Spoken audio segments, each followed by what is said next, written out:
আমার হাতে রয়েছে 3000 mAh এর একটা ফ্যান, যেটা টার্বো জেট ফ্যান বলা যায় এক প্রকার, কারণ এটার ফ্যানটা ব্যবহার করা হয়েছে জেট ফ্যানের শেপের, এবং এটা বাতাস একদমই মারাত্মক। মানে 1 মিনিটে আপনি ঠান্ডা হয়ে যাবেন, মানে এতটা স্পিড এটা ঘুরে। মানে নর্মাল টার্বো ফ্যানের বাতাস যেরকম থাকে এটা এরকম না, এগুলোর থেকেও অনেক বেশি এটা বাতাস স্পিড। ঠিক আছে, দেখতেই পাচ্ছেন এর স্পিডটা। আমি যদি এখানে একটা কাগজ রাখছি, দেখেন কতটা স্পিডে ঘুরতেছে। মানে এটা খুবই মারাত্মক বাতাস।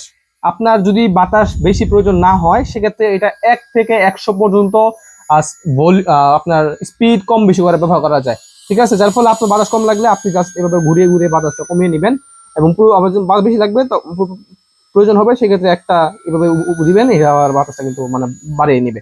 ঠিক আছে, এটা ব্যাটারি ব্যবহার করা হয়েছে 3000 mAh এর, যার ফলে এটা আপনি যদি লো ইয়াতে ব্যবহার করেন, মানে 1 থেকে 10 মিনিট ব্যবহার করেন, আনুমানিক 5 থেকে 7 ঘন্টা পর্যন্ত ব্যাকআপ পাবেন। আর যদি আপনি ফুল স্পিডে রাখেন, একদম 100 পর্যন্ত রাখেন, 1 ঘন্টা পর্যন্ত ব্যাকআপ পাবেন। এখন বলতে পারেন মাত্র 1 ঘন্টা।